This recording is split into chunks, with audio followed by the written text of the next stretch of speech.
क्या करना है आपको कंट्रोल चार्ट बनाने के लिए? जैसे मैंने आपको बताया था, जो हिस्टोग्राम में क्या हो रहा है, हिस्टोग्राम में at one particular point of time वो आपको बता रहा है कि मेरा प्रोसेस कैसे सिक्योर्ड है, नॉर्मल है, डिस्ट्रीब्यूशन है, या किस तरीके, वो आपको प्रोसेस का आपको जो बिहेवियर बता रहा है कि मेरा प्रोसेस किस तरीके शिफ्ट हो रहा है, क्या हो रहा है, उसके बारे में बता रहा है, but at one particular point of time. But you will be interested कि यार मेरा जो प्रोसेस है ये कैसे, हर दिन कैसे बिहेव कर रहा है, and that is very much important to know कि किस तरीके से डेली ये बिहेव कर रहा है। और ये क्या मैं बता सकता हूँ कि बस just by looking at some values will I be able to tell कि मेरे प्रोसेस में क्या मतलब स्पेशल किस तरीके का कॉमन कॉज है या स्पेशल कॉज है, क्या मैं बता सकता हूँ? क्या मैं बता सकता हूँ कि मुझे कब प्रोसेस में जो है बदलाव करना चाहिए, या फिर इसमें जो है चेंजेस करने चाहिए, या फिर इसमें कुछ एक्शन लेना चाहिए? या मुझे मालूम है कि कब मुझे एक्शन लेने की आवश्यकता नहीं है? क्या मुझे मालूम है कब मुझे एक्शन लेना चाहिए? और क्या मुझे मालूम है मेरे प्रोसेस की काबिलियत क्या है कि मेरा प्रोसेस मेरे को कितना पीपीएम देने वाला है, या कितना मेरा पार्ट्स पर मिलियन, या कितना मेरा डिफेक्ट बनने वाला है? If I am aware about that, all this can be non with the help of this control chart. ये सारी चीजें हमें कंट्रोल चार्ट से मालूम चल सकती है। इससे कुछ नियम हैं, वो नियम अंडरस्टैंड करते हैं, और ये प्रैक्टिस भी आपको डेफिनेटली करनी पड़ेगी। और एक तो हमारे गिवन एग्जांपल में करनी है, और एक अपना खुद का एग्जांपल भी लेना है जो प्रैक्टिकली आपको करनी है। एक ये वाला करना है, एक आपको अपना भी करना है। तो उसमें करना क्या है, सबसे पहले मैं आपको बता दूं, you have to decide the on which dimension you are going to do SPC। आप ये कंट्रोल चार्ट किस पे करने वाले हो? देयर आर टू ऑप्शन, दो ऑप्शन है, आप किस पे कर सकते हैं? आप प्रोसेस कैरेक्टरिस्टिक भी कर सकते हैं, प्रोडक्ट कैरेक्टरिस्टिक भी कर सकते हैं। जब मैं प्रोसेस कैरेक्टरिस्टिक की बात करूं, इसका मतलब जो प्रोसेस के पैरामीटर है ना, उस पर भी कर सकते हो। जैसे आपका जो टेम्परेचर मान लो कि आपका कोई है 230 डिग्री से 250 डिग्री, आप उस पर भी कर सकते हो। ठीक है, प्रोसेस का जो कैरेक्टरिस्टिक है उस पर भी कर सकते हो। और या फिर आप प्रोडक्ट कैरेक्टरिस्टिक, अधिकतर जो है देखा गया वो प्रोडक्ट कैरेक्टरिस्टिक पे किया आता है, और किस पे किया आता है, जो क्रिटिकल टू क्वालिटी है उस पे किया आता है, जो स्पेशल कैरेक्टरिस्टिक है उस पे किया आता है। That's number one thing. तो जो भी क्रिटिकल टू क्वालिटी है, जो भी स्पेशल कैरेक्टरिस्टिक है, उसमें आपको जो है कंट्रोल चार्ट लगाना चाहिए, नंबर वन। नंबर टू, अब इसमें सवाल ये आता है कि करना कैसे है, how you need to do this activity, how many reading should be required, इसमें कितनी रीडिंग आपको चाहिए होंगी, और कितनी रीडिंग इसकी रिक्वायर्ड, तो हायर द बेटर, इसमें कोई दो राय नहीं है। But at least you should, if you have like around 100 plus reading, 100 हैं, 80 हैं, 100 हैं, then only this chart will be suitable, or then only you can have some interpretation, right? तो अब इसमें करना क्या है, पहले मैं आपको बताया तो ध्यान दीजिएगा, और हम कंसेप्ट भी समझने वाले हैं। This is what you need to do.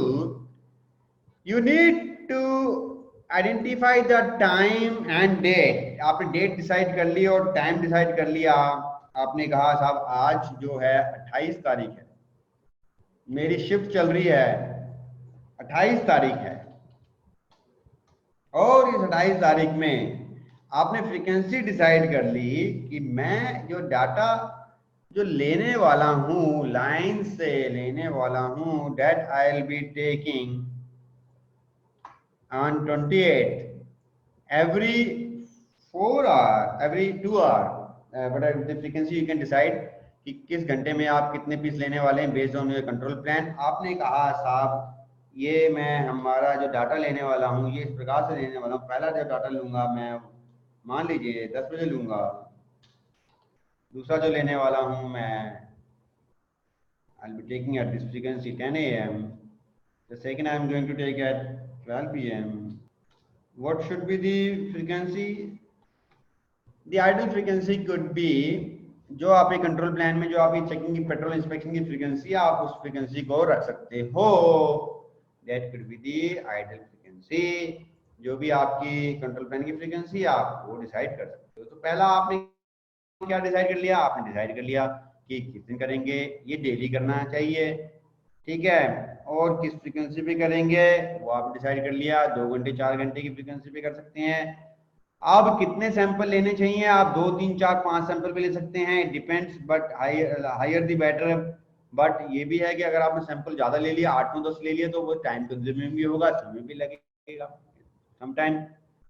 It can be that कि उस पार्ट को इंस्पेक्शन करना बड़ा भारी है, उस पार्ट को लैब में लेके जाना पड़ता है, उस पार्ट को स्टैंडर्ड रूम में लेके जाना पड़ता है इंस्पेक्शन करने के लिए। In that case you may take 2 और 3 सैंपल, आप कम ले सकते हैं।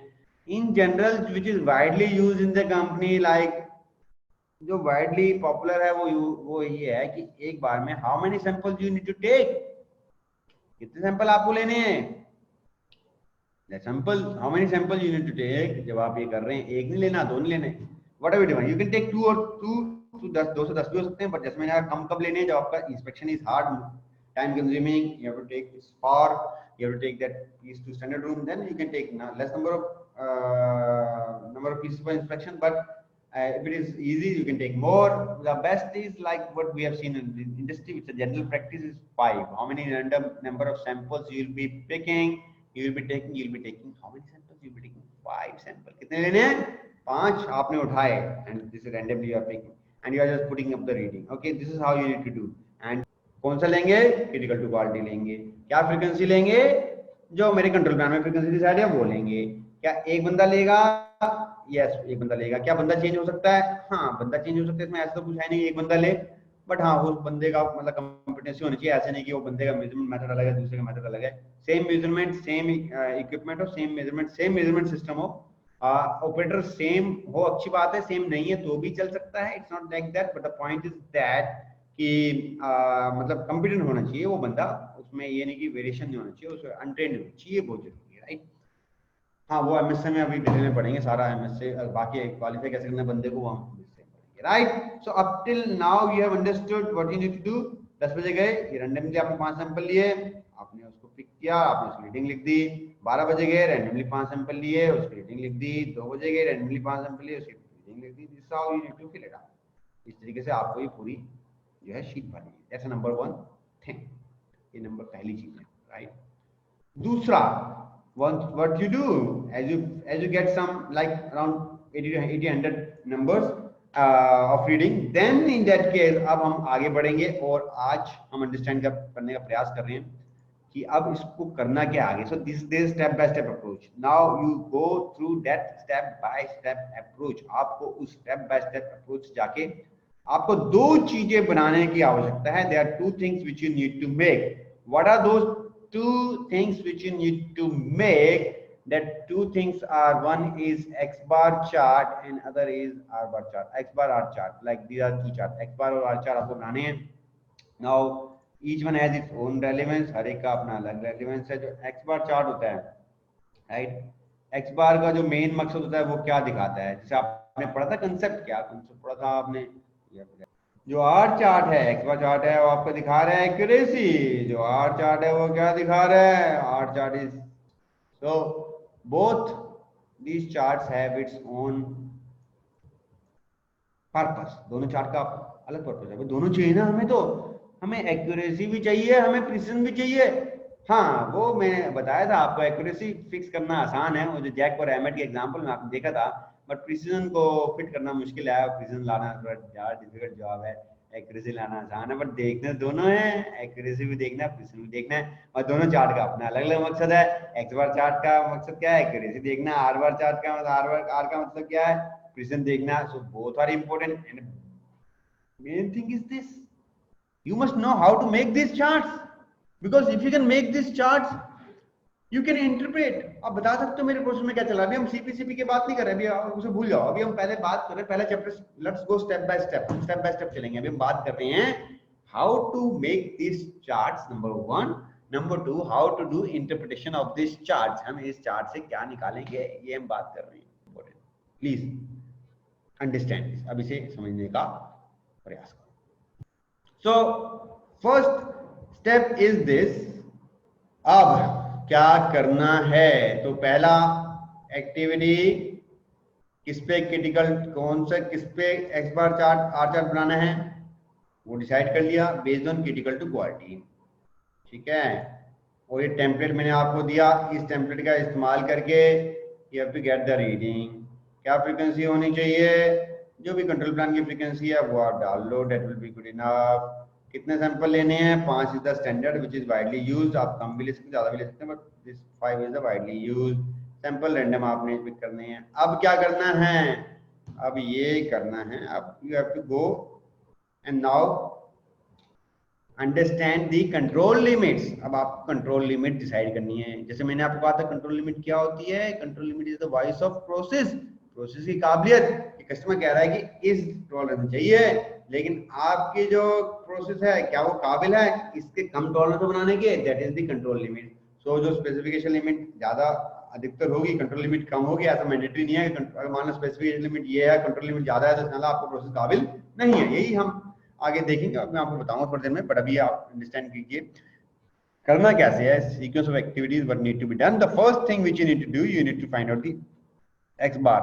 आपको एवरेज निकालना है, यानी ये जो 5 रीडिंग आपने ली उसका एवरेज निकालना है। तो मैं इसको एनलार्ज कर देता हूं so that you get an idea. So what you need to do, आपने इसका एवरेज निकाल लिया।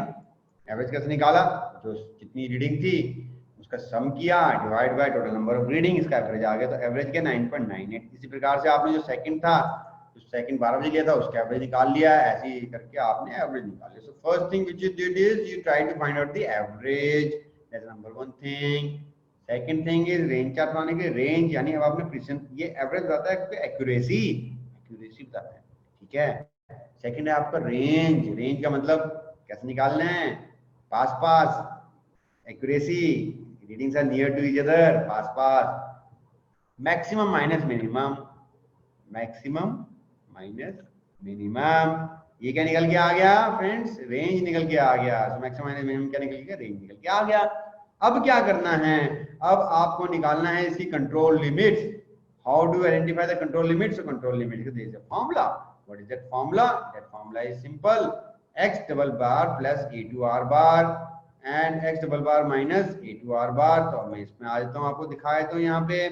तो अब यहाँ पे आ गए, आ जाइए, कहाँ पे फॉर्मूला दे रखे हैं, okay. Now we are trying to find the control limit. x double bar क्या है, x डबल बार क्या है, average of average, plus a2r bar, a2 क्या है आपका कंट्रोल चार्ट फैक्टर है, टेबल से हम देख लेंगे इसकी वैल्यू। r बार क्या है आपका, जो आपकी रेंज है, रेंज ऑफ रेंज है वो है r बार। मैं आपको दिखा भी दूंगा अभी किस तरीके से कैलकुलेट हुआ है, right.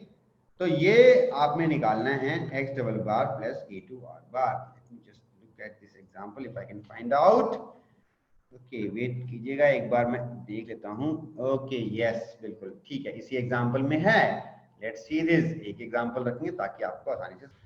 Look here, look here, ये हाथ से बनाना है सारा आपने, तो पूरा कंसेप्ट 100% क्लियर हो जाएगा, ठीक है।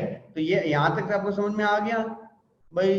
अब रीडिंग जो है हर 2 घंटे में या 4 घंटे जो भी आपकी फ्रीक्वेंसी आपने लिया, आपने उसका एवरेज निकाल लिया। ये भी सिंपल है, इसमें कोई डिफिकल्टी नहीं है आपको। जब आपने ऐसा जो है कम से कम 20 बार कर लिया, at least you have some 100 readings, then only this will be suitable और एक बेहतर चार्ट बन सकता है। तो अब आपने क्या किया, अब आपने निकाला, जैसे कि हमने फॉर्मूला देखा था, कंट्रोल लिमिट्स निकालनी है।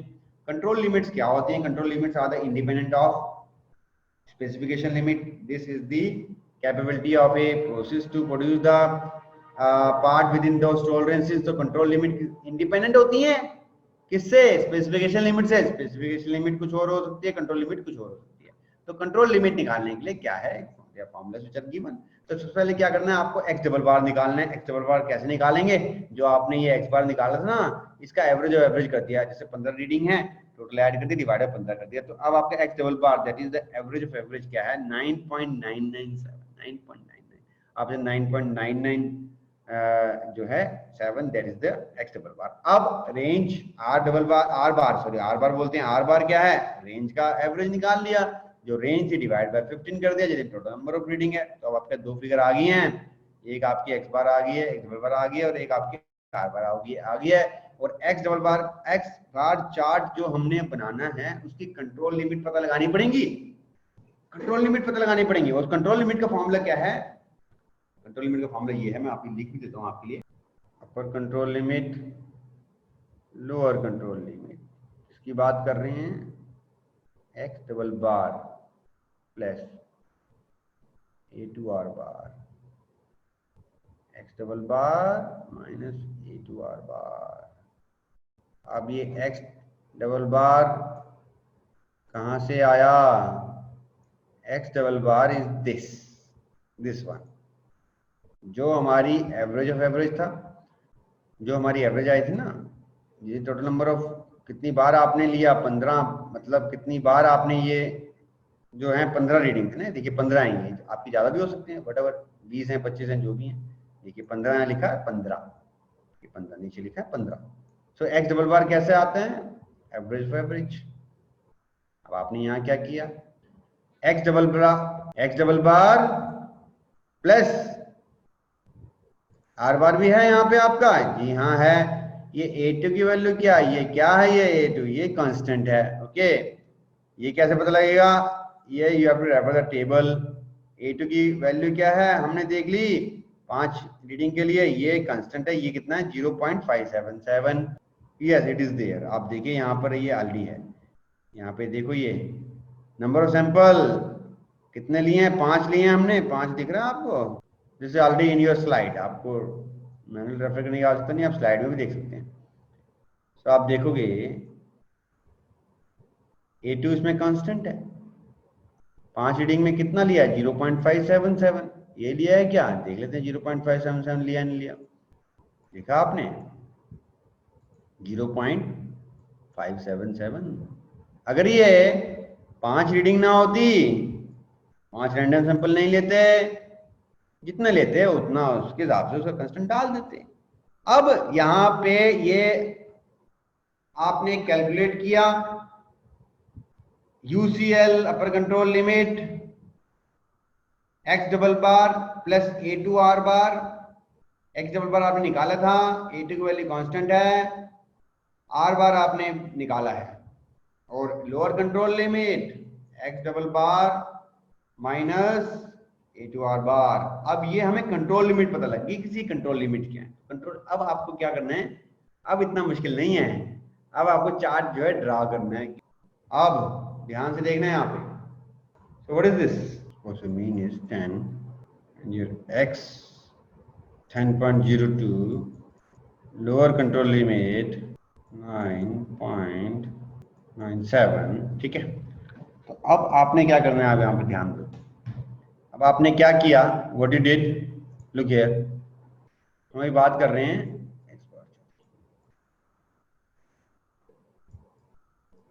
ठीक है। आपने क्या करना है, अपर control limit lower control limit, ठीक है। कैसे पता लगा अपर control limit lower control limit, ये देखिए पता लगा ना, ये आपकी कैसे पता लगा, ये कैलकुलेट करिए हमने, this way calculated, we have calculated this. And क्या इस कंट्रोल लिमिट का स्पेसिफिकेशन लिमिट से कोई लेना देना है या नहीं है। एक्स बार चार्ट जब बनाते हो, क्या कंट्रोल लिमिट का कोई स्पेसिफिकेशन लिमिट से लेना देना है या नहीं है, कुछ लेना देना नहीं है, ये इंडिपेंडेंट है। कंट्रोल लिमिट्स आप देखो है ना, यहाँ पे कोई स्पेसिफिकेशन लिमिट का वर्ड आया, कुछ वर्ड आया, यूएसएलएसएल आया, वर्ड कहीं यूज हुआ फॉर्मूले में, कहीं यूज हुआ, बिल्कुल नहीं हुआ। Control limits are independent of specification limit. Control limit जो है वॉइस ऑफ प्रोसेस है, and that is independent, very important to understand this, ठीक है जी। अब क्या करना है आपने, अब क्या करना है आपने, अब you have to just plot this, अब आपको प्लॉट करना है, राइट। सो जो आपके मान लीजिए 15 है, तो यहाँ पे कितने आने चाहिए, 15 आगे, 1 रीडिंग, 2 रीडिंग, तीसरा, चौथा, पांचवा, छठा, ये सब रीडिंग्स हैं। कितनी रीडिंग, 7वां, 8वां, 9वां, 10वां, 11वां, 12, 13, 14, 15। तो ये जो अब आपको यहाँ प्लॉट करनी है, प्लॉट करने के लिए क्या करना पड़ेगा, प्लॉट करने के लिए भाई आपने अभी अभी रीडिंग ली हैं 15 दिन तक, तो अब उसको प्लॉट करो। यहाँ पे आ जाओ, देखो यहाँ पे लुक हियर, अभी मैं आपको दिखा रहा हूँ, यहाँ पे स्क्रीन दिखा रहा हूँ, लुक हियर।